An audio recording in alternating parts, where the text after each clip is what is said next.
Hello guys and welcome, LitPower here, ready to bring you guys yet another Wi-Fi battle. I hope you all had a good Christmas and stuff like that. And if you're new to this channel yet again, I'm going to tell you that I'm not staring at my crotch, I'm staring at my 3DS. Just to let you know, just so you don't think I'm weird or anything like that. Check out this new Zelda shirt, by the way. Oh, I love it, awesome. I've got some Pokemon ones as well, but currently in the wash. But either way, you'll see this in future videos most likely. But either way, I'll put team preview up for you guys here. As you can see here, it's a Wi-Fi battle obviously, but this is against one of my mates on Skype that I've known for a while now, whatever, for kind of a while, I don't know. Basically he challenged me. We had a battle earlier, and it was supposed to be uploaded a lot earlier, but because like I absolutely destroyed him, I thought, you know what, let's not upload it or whatever. But then, because he's kind of just a beginner, but like, yeah. But basically he got a lot better very quickly, and that's why I was incredibly surprised in this game. I was like, what the fuck, he's actually predicting stuff, and So the battle was definitely completely different to the first one we had. And yeah, basically you can see he's running quite a strong team. He's got definitely a lot of strong hitters like Greninja, Gengar, Smeargles is there as well, Egg/Garchomp. Like you've seen them all, and it's like, okay, you've got a really strong Pokemon there. But hopefully this new team obviously I've built, and I'm very proud of it so far, we'll be able to fight back. You'll see in the battle. So I have nothing else to say besides that, so let's get right into the battle right now. Anyway, like I said, it's Gregor. Also, look at my new outfit, it looks so sexy. And yep, there it is! Oh, look how good it is. It's so nice. You can pause it if you want, it's really sexy. It cost me like a load of fortune. I swear I spent so much money on clothes in this game. But anyway, I lead out with my mandibles thinking he's going to lead out with his Smeargle, because I've got the overcoat, so I thought he can't spore me, and then I'll be able to just practically just do whatever I want to it. But then he leads into Garchomp, thinking, okay, I can still set up a Tailwind or whatever. And he sets up some Substitute, and I was like, what the fuck? A Substitute? And then he takes Leftover Recovery. I was like, what kind of a set is this? This is this retarded set of Zero of Garchomp ever. I mean, it's working for him. I had to go for Knockoff twice and break his Substitute, and I'm thinking, okay, Dragon Claw's not doing much to me. Oh no, I didn't break his Substitute. It looked like it did, I wasn't really paying attention, but yeah, just really tight. By the way, his second knockoff will eventually finally break the Substitute. As you can see, the Dragon Claw's not doing much, so I'm thinking there, like, okay, I can stay in this guy, whatever, go for Toxic, and then stall him out of Roost, or whatever, if he decides to go for Stone Edge, if he has it, because then I'll not be a flying type, and basically I'm thinking I'll be pretty fine, until he starts going for the Swords Dancers. I'm just like, what the hell? You got Substitute and you got Leftovers, aren't you supposed to be a bulky set? Why have you got Swords Dance on this? So like, this has completely thrown me off guard, because I was like, what the hell is this Garchomp? What is it? I don't understand. But some of my mandibles is actually getting a bit worried now. So I'm like, okay. I was thinking, should I go for knockoff Leftovers? I thought, okay, no. Toxic is priority, because just in case he goes for a really huge sweep on my team, then I don't want to get fucked in the arse. But either way, he goes for another Source Dance, and I'm like, what the fuck? you greedy fucker. I hate you so much. I'm actually really scared right now, because +4 Garchomp, sorry, not Dragonite, is incredibly scary, and I don't know what this guy's going to do. So I'm really hoping that my mandibles, the bulky wall it is, could live it. And I think, okay, Tailwind's pet out, I'll just get Tailwind up again. This thing dies, I don't care, as long as it's done a good duty or whatever. And it dies in one hit from Dragon Claw, so I can't even get Tailwind back up. And I was like, oh, balls. But either way, I thought, oh yeah, I'll just send in, wait, after all the poison and Leftover Recovery or whatever, I'll send in your orb, and I thought, oh, it's got Sturdy, so I'll easily be able to live a hit. And I've got the Ice Shot, which is 4 times super effective. But due to the bulky set this thing seems to be running, it's obviously going to live it. But like, he did a lot of damage. I'm not even too sure if it is bulky, to be honest. I don't know, this is a really bizarre set. Either way, I'm like, okay, I'm going to live that with Sturdy, and then I'm just go for another Ice Shot next turn, and then finish it off, and that's the Garchomp goodbye, and that's very useful for me.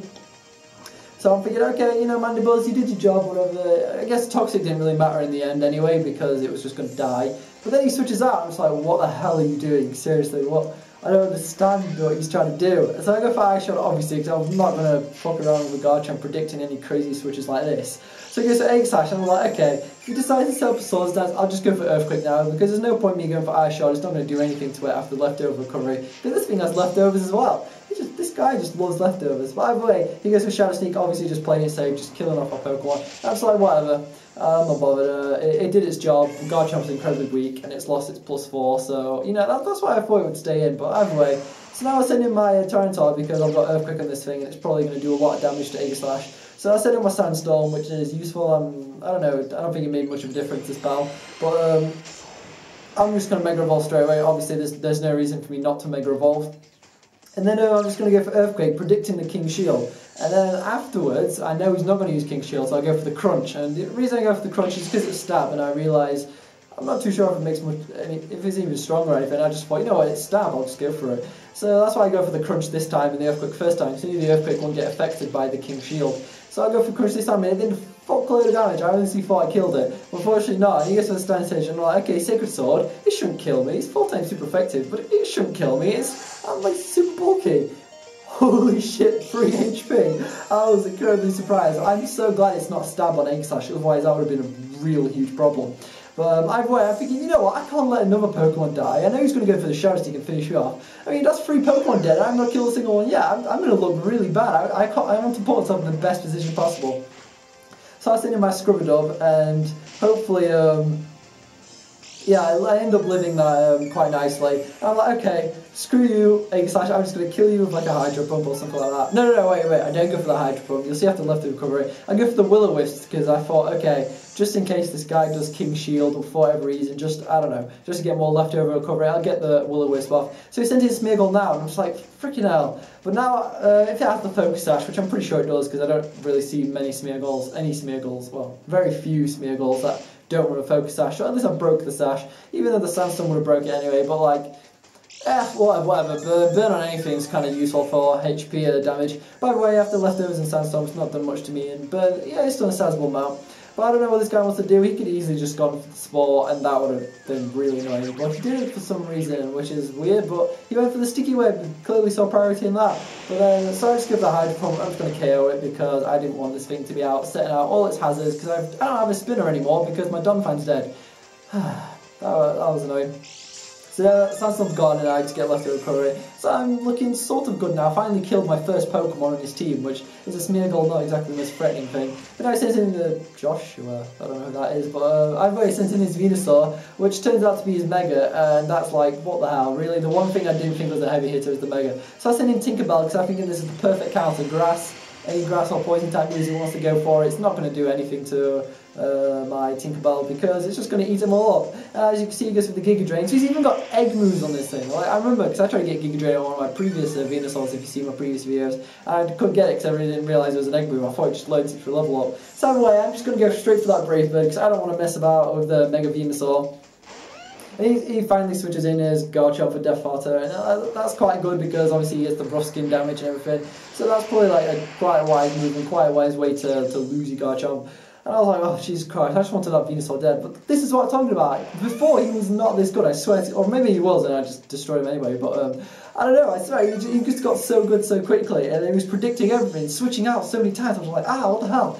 As you can see by the video length, this is a long battle. But either way, he goes for King Shield. I predicted that because it was so obvious. So I just thought, go for Roost. I probably should have just gone for the Defog actually, get rid of that Sticky Web, but I guess it didn't. I don't think it made a difference in his battle. It might have done, but you'll see. Either way, he gets leftover recovery regardless. Okay, now I'm thinking, okay, I'll go for a Brave Bird. It's such a low health. I'm going to kill it. He goes for a double King Shield. I was like, what the fuck? He's playing with luck and he's winning. I just hate it. And now at -2, I am incredibly confident that I will not be able to kill it with a Brave Bird at this range because I know how bulky Egg Slash is, unless he goes for a Shadow Sneak randomly, which he probably won't. And now that I'm switching out, I'm thinking, okay, I've got to switch out now, I can't do anything to this Egg Slash.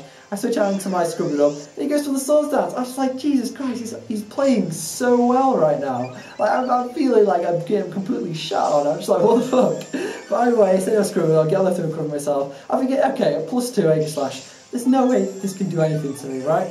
So I'm predicting he's going to go for King Shield, just because he wants to get the extra leftover recovery. So this is when I go for the Will-O-Wisp, because I know Will-O-Wisp can go through King Shield, because it only protects attacking moves. So I'm like, yes! Finally! Now it's back at neutral attack stat, and it's losing HP rather than gaining it.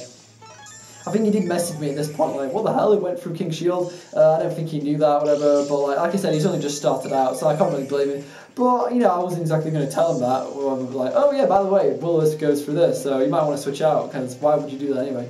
Again, this is a learning experience for him and for me, because I didn't realise how quickly good people can get. I've been waiting for another Swords Dance. I was like, what the hell, you're so greedy, why are you doing this to me? So many Swords Dances in this game, like, and it's on his half, he's just setting up all over my face. But I'm thinking, okay, I should be able to kill it with a Hydro Pump. I think I go for the Hydro Pump at least. Do I go for the Hydro Pump? What did I go for? Did I go for anything this time? I don't even know. Either way, I guess it's time to use Shadow Sneak. I think, wait, was that the same turn? I don't even know anymore. Either way, he goes to Shadow Sneak afterwards, and +4, obviously with Burn, it's just only going to be like a +2 basically. And I just go for Hydro Pump down, I'm like, okay, that's definitely going to kill it. There's no way it can live it in attack form. If it did, I would be like, what the hell? Why? Why? But I figured, okay, finally that Egg Slash is gone. That was annoying me so much. And this is Joshua again, obviously the perfect counter to Rotom. This is probably what he made it for actually, because Rotom's very common, Rotom Wash especially. Obviously I had to join that train because I wanted actually a good team that actually won compared to my previous team with the Slowking and everything. God, that was such a bad team. I can't believe they created that. And this was like all IV bred and everything. It was amazing. Tinkerbell's 5 IV. I felt so proud of breeding that, even though I did get help from someone who sent me a 4 IV Zubat. So I just didn't need to get 5th off. But still, either way, I felt proud that I did the final stages myself. Thank you, by the way. You know you all gave me this. But anyway, I go for the Braver, thinking, okay, I'm going to get rid of this Venusaur. I don't even care. I'm not going to play games with this. I'm not going to boost or anything. And I've got the Leaf up, so I'm thinking, okay, I'm just going to attack. He just switches into his Gengar, and that Gengar's not going to see the light of day. It doesn't get to do a thing in this battle, which is unfortunate for him, but very fortunate for me. But I'm not complaining, obviously. After Black Surge recovering and everything, I'm still at a sizable amount of HP. Says in Greninja, I'm thinking, oh, I could kill this with a Brave Bird. Greninja's so frail. So I go for the Brave Bird, and then I don't kill it. I was like, what the hell? I thought it would kill it. I knew I'd be quicker, because Crobat is like so quick. Like seriously, it's even quicker than Greninja. That's going to tell you something. That's why I love it so much, because I wanted something to be really quick, like even quicker than Greninja, because I knew Greninja was quite common, and if it had low HP, whatever. By the way, I can see he's got Life Orb damage, so I'm like, ooh, Life Orb, okay. I have to keep note of this because it does help me later in the battle. So now I send up Sandstream as well, thinking, okay, now I finally found use for this Tyranitar that I saved for later, because obviously I didn't want to just have 3 against 4. And now it actually did come in useful, very useful, thanks to the Sandstorm. And he switches out, and I'm just like, what the hell are you doing? Maybe because he didn't want to take more Life Orb damage, now that I think about it. By the way, I just go for that Crunch because... Oh yeah, because it was Ice type. I was like, why am I going for Crunch on a Dark type? By the way, because it was part Ice type that time, that's why I did it. And I thought I didn't think I was going to live anyway. So I go for the Crunch and I get sizable damage on Venusaur, and I'm not complaining. Because with the Giga Drain, obviously, have fun with your 1 HP you got from me, because it only gets some rounds down, whatever, and I have 3 HP. So yeah, you know. And after Sandstorm damage, I've done more damage during this turn. So this Tyranitar actually was very useful. The Sandstream saving me later. So now I'm sending my Serial Killer, because I know this is the only thing that can kill this Venusaur right now, because I don't have my Tinkerbell anymore. And I'm like, okay, I'll just go for Psychic and I'll win. But he predicts it. I was like, okay, seriously, this guy's got way too good. He's predicting stuff now. I mean, yeah, it was obvious, but like before he didn't do it. And I was like, really? Why are you predicting everything now? So I'm like, okay, if I switch out, I see he's got the Life Orb. He's going to kill himself with Life Orb. So I'm going to sacrifice my Scrubadub. And I do. So I'm like, okay, get the Dog Pulls off. I'm not bothered. And then, my Scrubadub is such a boss and lives it, but then obviously after Sandstorm it ends up killing me as well as helping me. By the way, a collateral kill right there. His Greninja's down, my Scrubadub's down, and now it's a one-on-one. Venusaur versus Serial Killer, Alakazam, whatever you want to call it. He sends in his Mega Venusaur, and I was like, okay, Serial Killer, I know you got a sticky web, but you're still incredibly fast. Like, Alakazam is so quick, I don't think it made a difference. It didn't make a difference, obviously, because I'm still quicker. Go for the Psychic, and finally finish him off, and that was an incredibly close game. That was way better game than I ever thought it would be. Gregor, good game. We should battle again sometime, maybe. I don't know, if you're lucky enough. So that was a 1-0 defeat to him, victory for me. So, you know, I thought that was pretty good. And as you can see, the amount of setting up he did, and, you know, I came back. So, obviously, the plays are still in my hand. It was a lot better than the first game that we had together. Obviously, it wasn't uploaded to this channel. But either way, thank you, Gregor, for the game. Thank you guys for watching. This was an incredibly long battle. So, if you watched through all of it, I really appreciate it. And if you're new to this channel, consider subscribing, all that jazzy stuff. And Facebook, Twitter, everything like that. Hit me up there if you want to battle on Facebook usually. Whatever, see you guys in the next video.